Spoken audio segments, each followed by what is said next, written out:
All right. So today is 18th of March, 2023. We have our weekly session 146, and today's session is basically understanding all aspects of ourself. So we'll go through the different parts of how we identify ourselves and how we interact. So how we interact with the external world. So we'll go one by one, different stages, different expression of self. And today's particular topic in this, it has been requested by Monica from Houston. Monica, you are there? Yes, RPA. Okay. So you like to give brief that not the background, brief that what was the topic you requested, whether it is covered with today's thing, so that others can know what type of request can be done. Yes, you have covered pretty much everything. I had requested that if you can just help us understand what is self love and is it really selfish to think about yourself and keeping yourself in front of others. I mean, for people it's very natural. For some people like me, it's very natural to keep everyone else in front of you and never keep yourself as a priority. And then at sometimes it hurts you, I mean, because you have beaten yourself up. So that's why I requested for this topic, and if you can briefly talk about this, it'll be extremely helpful. Thank you so much. Right. Okay. God bless you, Monica. So, like what Monica requested, you also can have some kind of topic, what you would like to discuss in this forum. You can send it to me. We'll prepare that. Maybe we'll not limit only to that, but what are associated topics also we'll discuss at the same time to give it the total picture. So you will feel free to request for any topic you find it is interesting and you find you need to know, or you are facing it into your life, you need more clarity. So you feel free to share that. You send it to me, then I will prepare the proper topic and discuss and prepare what are the items to be discussed in the group accordingly. And here, just to remind you, in this kind of discussion, as our just as a protocol, we don't discuss any teaching on learning of some other master. It is not in our, we avoid, or we don't discuss about pros and cons of any religious practices. Any religion, there are some practices when it's good or bad, or this is what is the advantage, disadvantage of those kind of things. So we will not discuss those issues. Anything related to your own self spiritual journey, your own experiences, that we'll discuss. Also, we'll not discuss something which is posted into the media, the social media, particularly that I saw this kind of video, and it is good or bad, or it is true, and also we'll not discuss on that, because most of the things posted in genuine, they are not the truth. But if you have your own some experience, you have visited somewhere, you had some kind of experience that you need more clarity, we will discuss that. Okay, but we'll not those three. That is our protocol as a policy. Will not discuss those things. And but any question, genuine question you have on your understanding, on your own spiritual growth, we'll do that. All right, so let us start our, today's topic. And today's topic is just that I just to, let me read it again. Understanding all aspects of ourself. First is self-identification. There is one famous book by Ramana Maharshi. That book is Who Am I? I think I should have that book also here. But anyway, yeah, so the book is that was called Who Am I? So, and all our spiritual journey starts with that.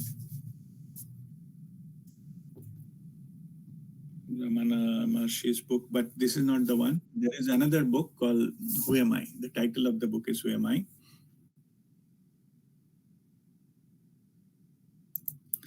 Our starts with this. In fact, even if our journey is starting, spiritual started or not, that it start with the inquiry that who am I? What am I doing here? What is the purpose of life?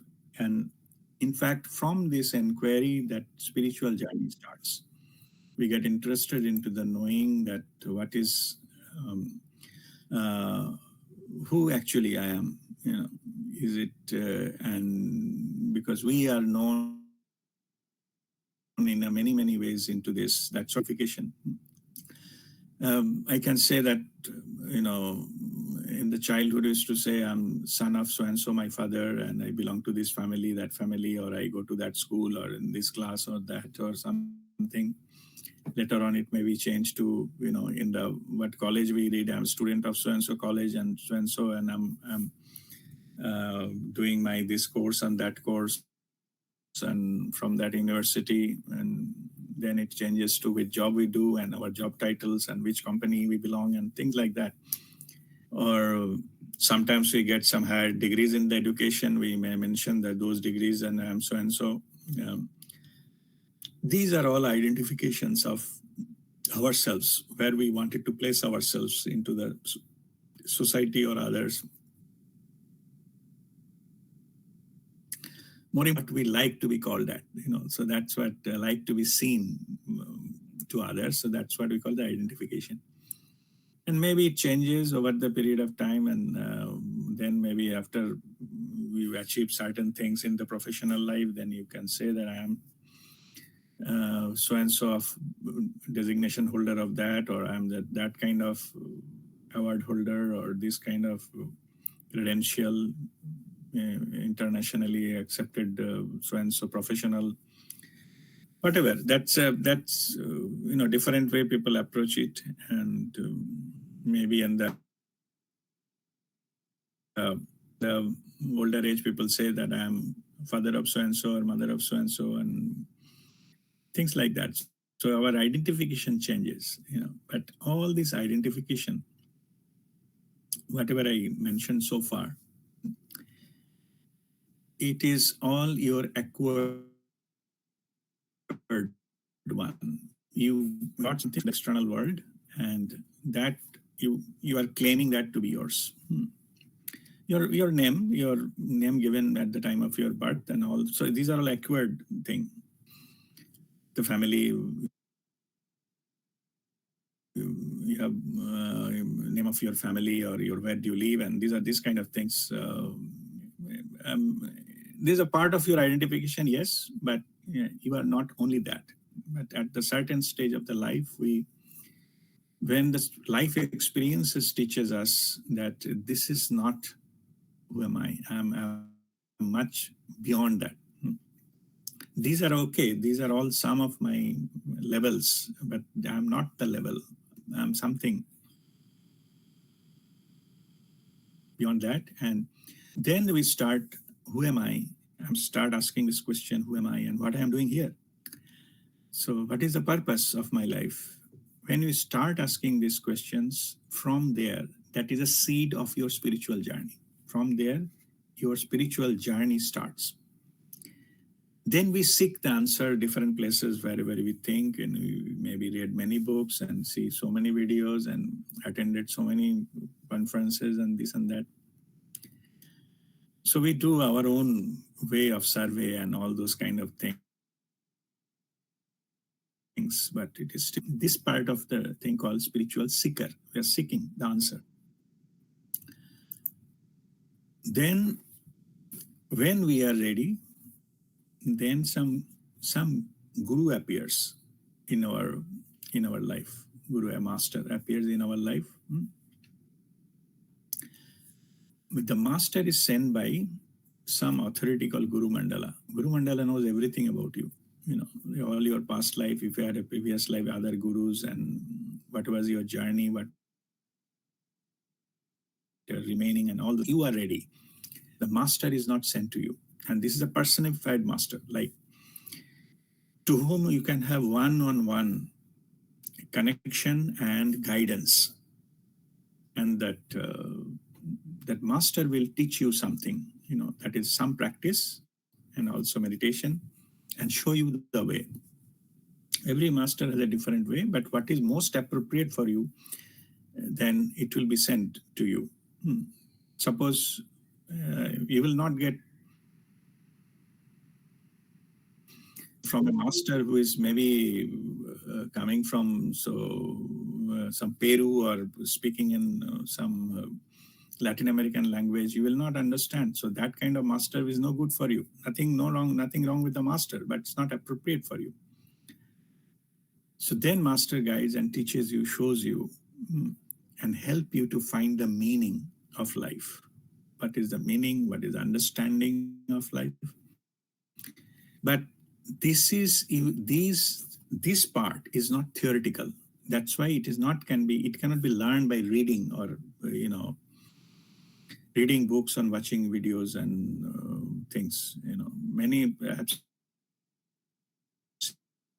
seen many, they are claiming who is your guru. They take some guru name is very big shot. Maybe thousands of followers, and they get one SMS every day or video clip every day and read it, listen to it, and they say that is your guru. That person is a very high level of master.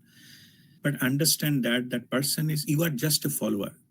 That person is not your guru. Your guru need to have one-on-one guidance. The next question, if you ask, have you met your reality in your personal life or some spiritual practice? Guru is available to tell you that you do this or do that, or this is the way, or advise you. If answer is no, then that person is not your guru. You're following somebody. It's okay. Guru has to be given the personal guidance, and so that person is your guru. So, and you have to be in the energy field of your guru to get something done in presence of your guru. It cannot be done by receiving an SMS, or receiving a video or message or YouTube or something like that. It's nothing wrong with that. It's good to listen to many masters what they're saying, or follow somebody. Nothing wrong with that. You can be devotee of something. It's okay. That's okay. But not a guru. Guru means you need to learn, and find your own self. It is looking for yourself, and that self is much bigger self, higher self. The purpose of spirituality is just to your own idea of self, what I told you earlier in the beginning. Those many level you may have. From there, because all there become useless. Why become useless?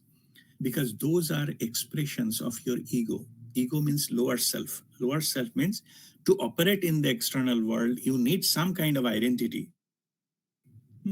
Those are associated with the ego, but you are much bigger than that.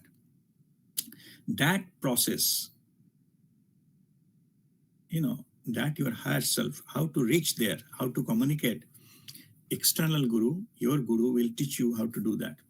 Once you establish your communication, and then you identify yourself, the truly who you are, which is your higher self. That is called your inner guru awakening. That is the process called self-awakening. Okay, and that is the last point of our topics today, but I thought better to put it reverse so that you know where we are going finally. That is the last point, that then when you completely understand, you realize you are a multidimensional being having human experience on earth. When you realize that, that is your self-realization, and then your inner guru is awake, and no external guru is needed. Guru will guide you. No further assistance or guidance or teaching is required. Your soul, your inner guru knows everything. You have not come here to learn anything. You have come here to experience. But part of this process is you have to find your own self, by free will, by choice. That choice choice is made by your mind, your lower body. I mean, the lower self, which is mind, body, intellect package is called ego. So what your guru basically does is to drop that ego, anything associated with ego, and take you that process. Once it is done, the process is over.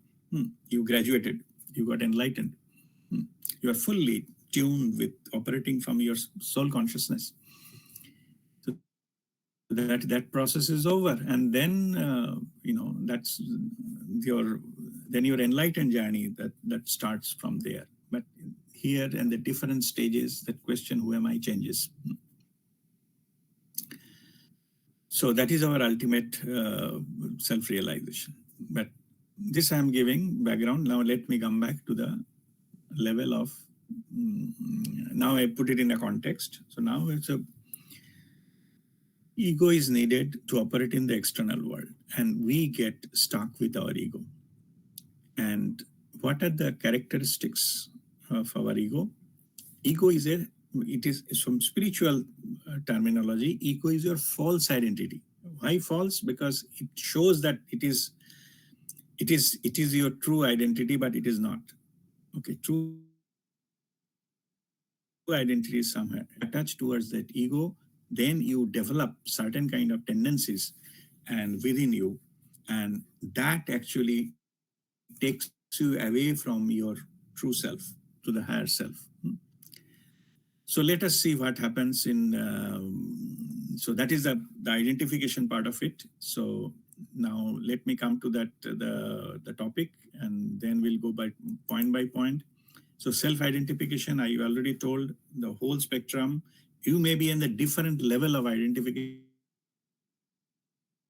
process at the different stage. Not everybody is the same stage. From fully ignorant to in the process of getting into that, and to the ultimate complete self-realized person, that enlightened person, that is maybe you are in between somewhere. So what are the characteristics of the ego? So ego is, just by, if you say the definition, ego is attachment to the wrong image of self. So it is just the image of self you're attached to, not the actual self. So what are the characteristics? Ego is always about to establishing your importance or superiority, usually in one sense or another, comparing yourself with the other and wanting to prove yourself to be better. If you have a tendency to show that you are better, you are bigger, you are higher, and all these things, if there is a tendency in your behavior, or to be precise, your thoughts, words, and actions, because these three things are under our free will. By thoughts, words, and actions, prove that you are better than others, you are higher than others, but you have more, other have less, or anything. It can be qualification, it can be knowledge, it can be intelligence, it can be wealth or property or family values, higher family, lower family, whatever, better caste, or whatever it is. Understand that that is the voice of your ego. At soul level, we are all equal. We are just playing different roles. Yeah, that understanding comes much later. Anyway, then ego is about placing importance on image over the truth. Ego always try to create a very good, colorful picture of ourselves, and that image become more important.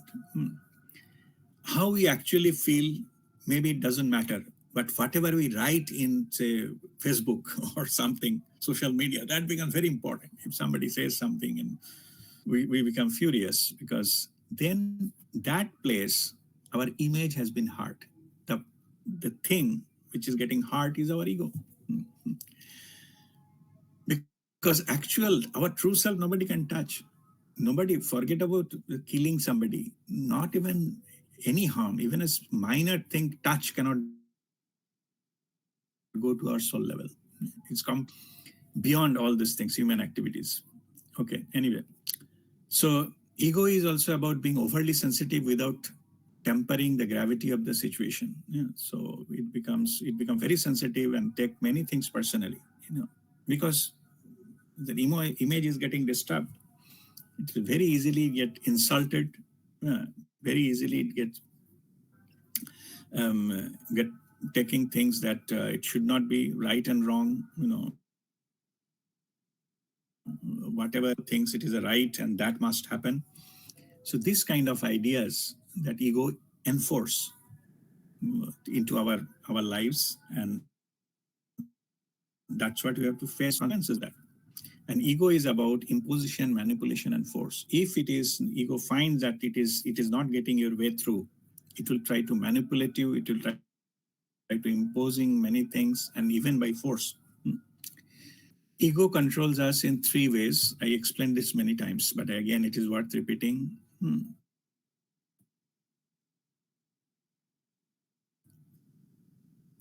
If something is happening, the ego will create some doubt, and you fall into the trap of the doubt so that you can accept that thing. Or it will create a fear that if you don't do this, something bad will happen to you, or what will happen to you, and maybe in future something wrong will happen, and all this kind of thing. This kind of fear it will install in you. Or third, it will logically convince you through logic. They bring certain logic all cooked on your, we call it mind construct. Through the mind, you create a different thing and place it such a way that you look better or you look right. All are wrong, you are right. Okay. This is exactly the symptoms of ego. So sometimes we do unknowingly. Many people have asked me that, maybe I'm also doing that, but I don't know how to control it, or it automatically comes out reactions and all those things. That is correct, because we normally cannot separate ourselves from the ego, because from the childhood we have been trained to do that, and those are called patterns. We develop so many patterns from childhood conditioning, parental conditioning, educational conditioning, social political conditioning, and so many things we get conditioned into, that layer by layer it changes our views and all these things, and we think that this is the correct, and from there we fall into our own trap, and from there we cannot come out. Okay. So typical characteristics of this, our ego behavior, that what I have given in that the second point there, that is our self-serving and selfishness. And to some extent, self-service and selfishness. Most of the time, ego pushes us into things which are self-serving, which is about me. I am better. I think people should salute me and praise me and all those kind of things. And selfishness, like in the bargain, today I saw somewhere, and I think our friends group, somebody posted some Swami Vivekananda's thing. So if you are saying that you are right, that it is your confidence, but if you think that you are right, others are wrong, that is your ahankar, that is your ego. So that is true. Moment you bring somebody else, nothing wrong in saying that I am following my own path, right path. Whatever I think right, I'm following it. Nothing wrong in that. But moment you say my way or highway, this is my path, is the right path. Others are wrong, or others are lower than me. Any by any sense, there your ego has entered into you. So always, if your thoughts, words, and actions are self-serving and selfish, like even you like to win at the cost of others, you know that this will create some problems in somebody else, but you still want to do with that. That means your ego is driving in the driving seat, is driving you. When you do something out of this, out of selfishness, by the way, let me tell you, selfishness is not a crime in this world. You can be selfish. There is no law to punish any selfish person. But but what happens is, this selfishness is because of these thoughts, words, and action. If it harms somebody else, uh, you bind karma. Then law of karma get applied. At soul level, there is no karma. It's only in the body level, in the physical level or incarnation level. So if your thought, words, and action, you have caused any harm, accordingly, you will bind karma.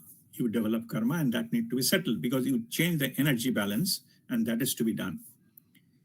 So in this way, maybe unknowingly, people get entrapped into the karma that they have to settle again because it is like a debt you have to repay.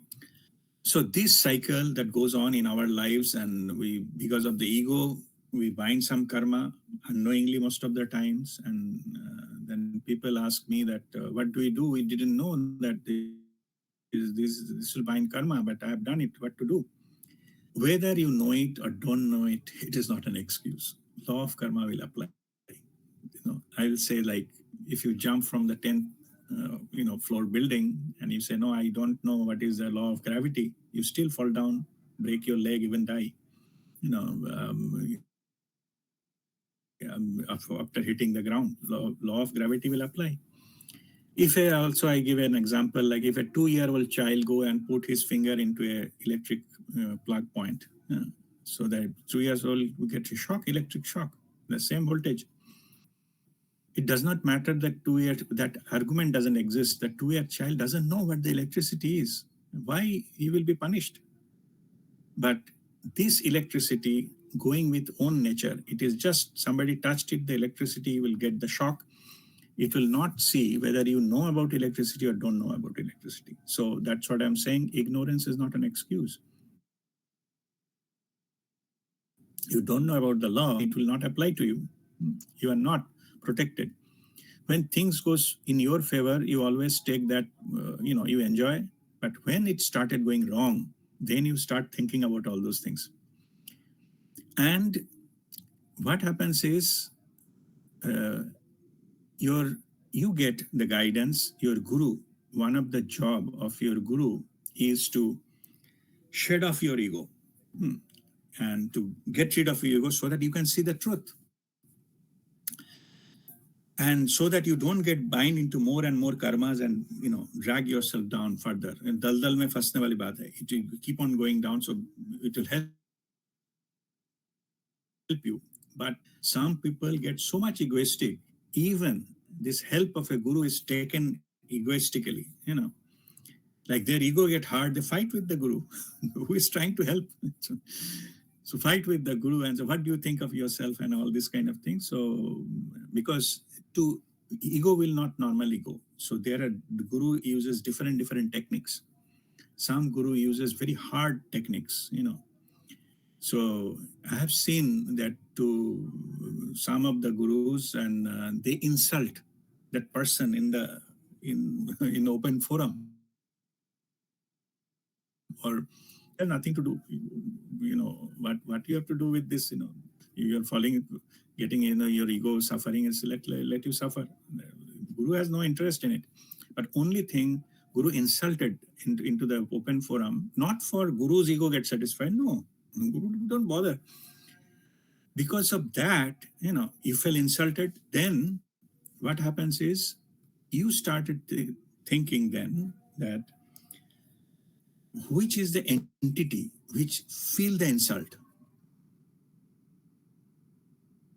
The entity ego, and that ego has to go. When that goes, what remains is your true self, which is full of gratitude. Even some guru has done something to you, if you feel the gratitude, means you pass the test or you cross that level, that you able to get rid of your ego.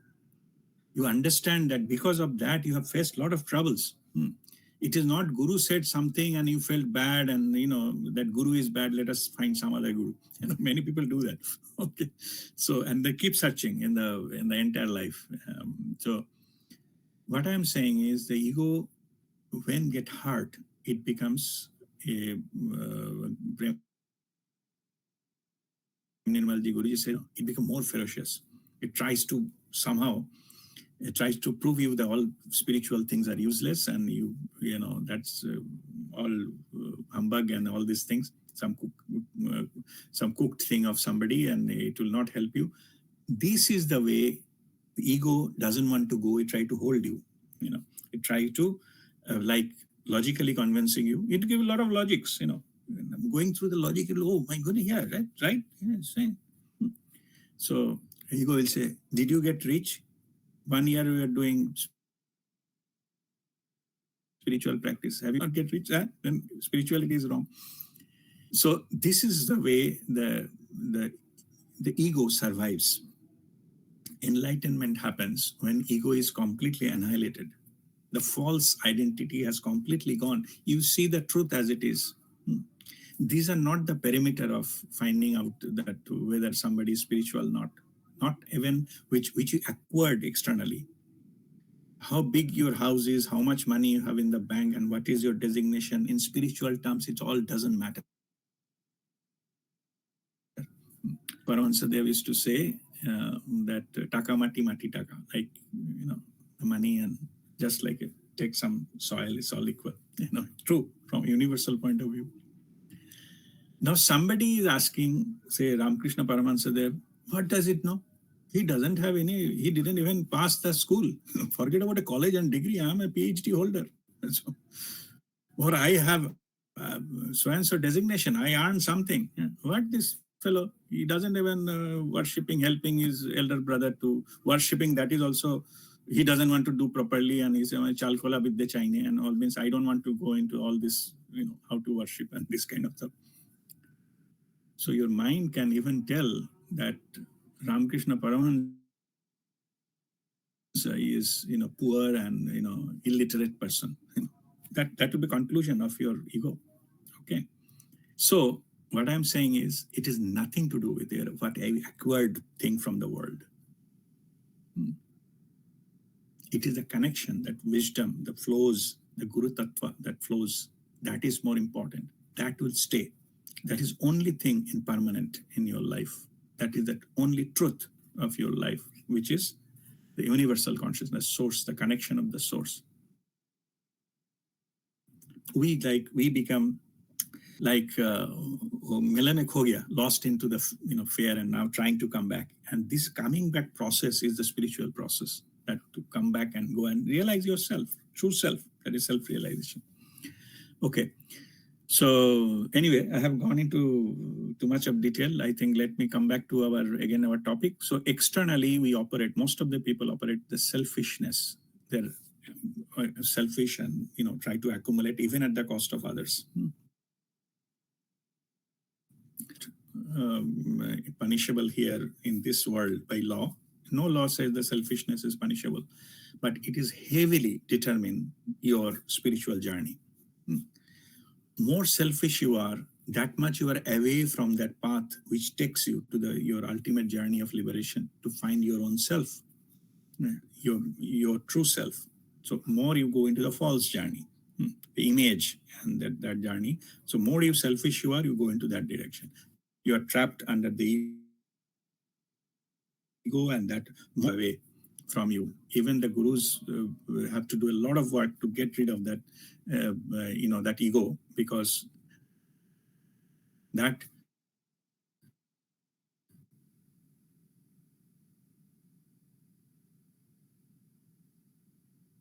you are. So now the next self-serving and selfishness, self-satisfaction and gratification. Okay. By listening to up to here, you may be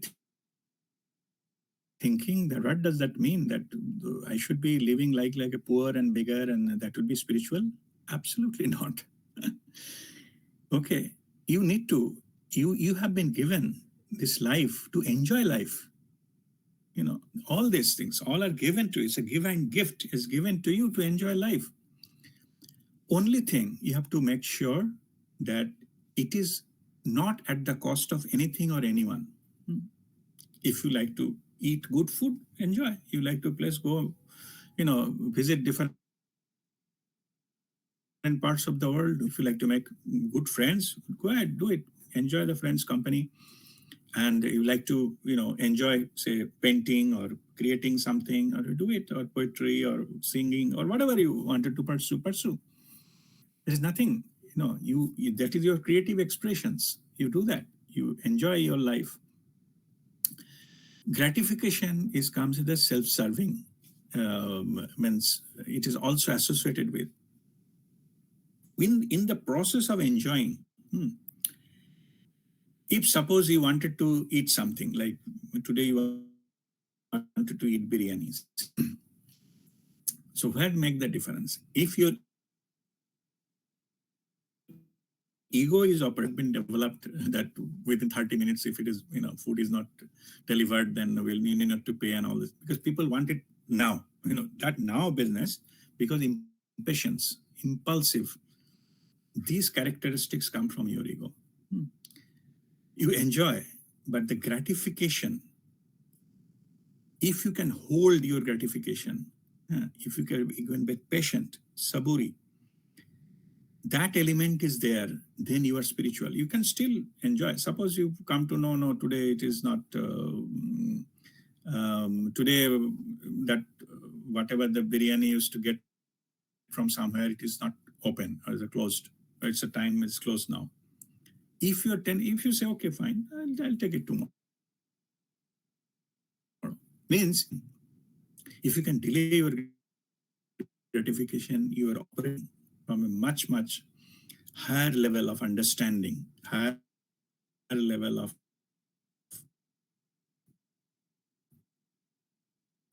not wait, it becomes your weakness, and that is a typical ego's weakness of those kind of things.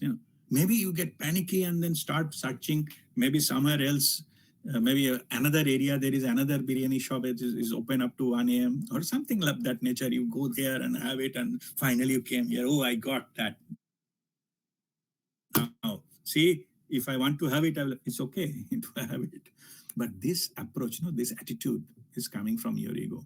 The winning, what you are feeling that I win this in this case, because you cannot delay gratification. This is the time. It is like a childish thing. If I want to, get that particular toy, I need it right now. This childish approach is typically the childishness of your ego. So self-satisfaction, yes, you need to satisfy yourself. The life is given to enjoy, and you enjoy life with all these things. All whatever is gifted to you, you enjoy life.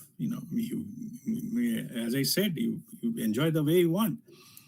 But only thing is not at the cost of anything or anyone.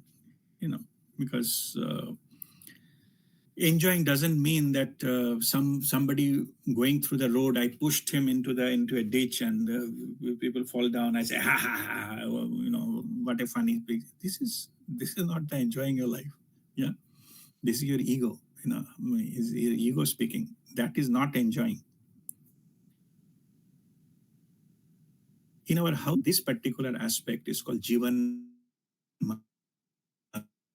Madhurya. That sweet life, and that comes into play, and we need to reach to that level so that we can enjoy. So now let me go to our next point. The notification is coming. This session will be over in 10 minutes, so I'll be a little faster so that question answer in the next session. Okay, self-sacrifice, sansar dharma, and self-respect. I already started discussing about it. I will just go into that. In the family dynamics, see what happens. All of us, we have to do our own duties. So in our duties, so in the relationship front, we come here, we develop that relationship because of some karmic reason. It is almost sure. For close relatives, it is karmic. This life is given to settle your karma, to finish off. If in the karmic date is there, you finish it off. If you do that, this your duty, is normally say that any relation, they said it is give and take. But here, unfortunately, it is here. In your case, it is how you give, not to take. Whatever automatically comes, it's fine. Otherwise, you give, you finish your karma and move on. That is the type of thing. In this, most of the time, what happens is we feel that we need to do something, we call it self-sacrifice. Okay, I will not enjoy this. Some food I need, but my family is there. I give them the food. I don't eat the food, and I feel I'm doing sacrifice for the family. It's okay. Means I'm not saying something is sacrifice means you are depriving yourself of something. There is one test, fine line here. If you consider that giving it to somebody else as give you the satisfaction and matter ends there, then you are enjoying the joy of giving. Even if your part you are giving, and just that joy of giving is enough to get the satisfaction, then you are in the right track.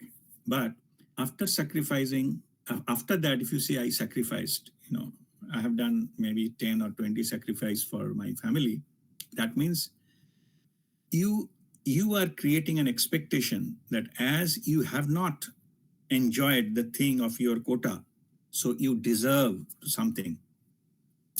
If this expectation creep in, the expectation itself will plant the seed of unhappiness. Okay, I repeat here. Doing something for others is fine. Doing sacrifice for others, but if only joy, you are saying the joy of giving, that is also fine. But if there is an expectation of a return here, if you deserve to be having something, that expectation will create problem.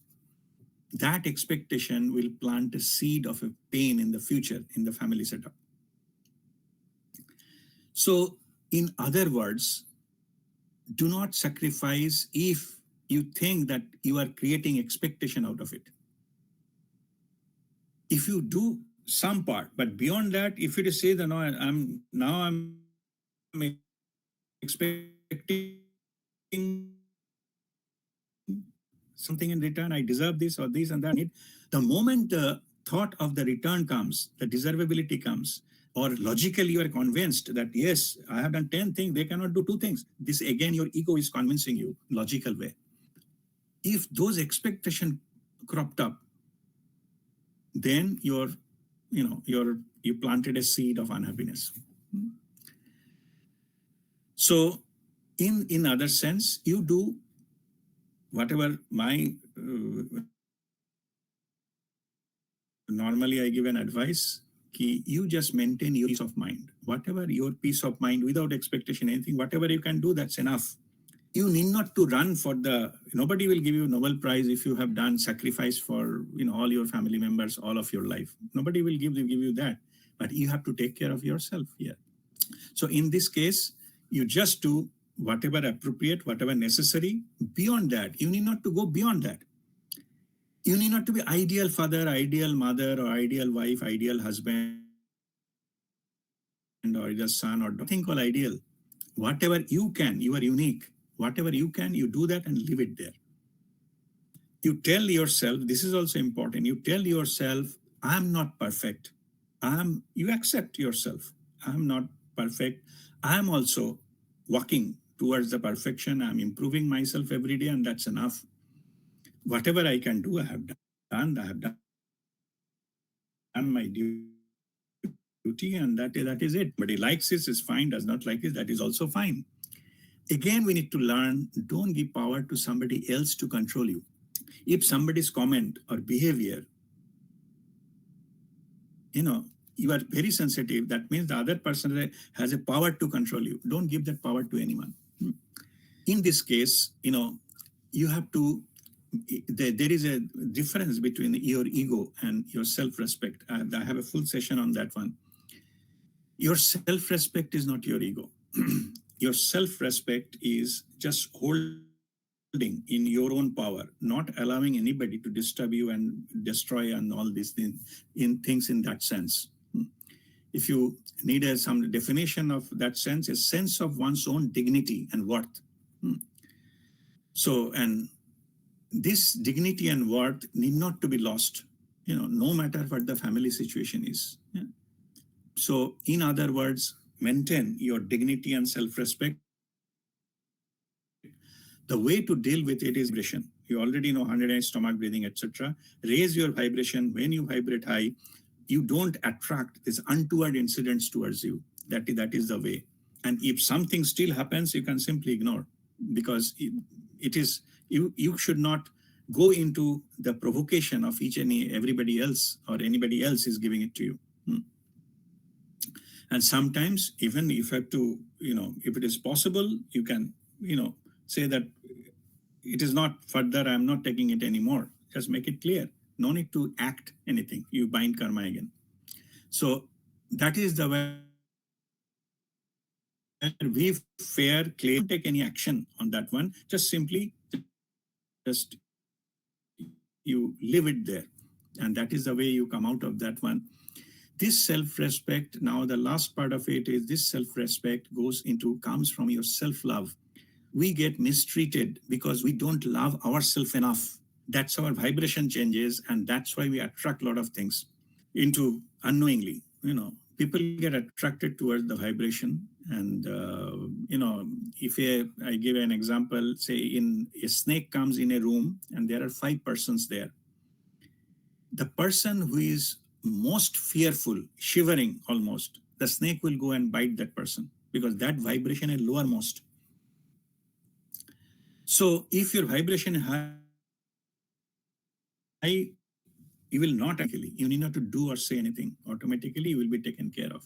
That is the journey of the self-love. Self-love, I have another session I have given. The affirmations also I have given. You practice it daily. Make your self-worth and tell the truth that I am also getting into self-realization, going towards the journey, and my journey is not complete yet. But I have my self-respect and dignity, and that shall remain no matter what's happening in the family. Well, I'll do whatever is possible for me to do. I will do that, and rest we leave it to the divine. And when giving anything, we will not expect anything. All this disharmony and all those things, I will do that. With this, you concentrate on your sadhana, your own practices, whatever told by your guru or you learned, and that will lead you to self-realization. So realization of the true self or oneness.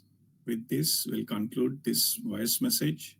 I am in learning session, and we'll come with another link in the next session for the question answer and kriya and meditation. Okay. Om Mangalam.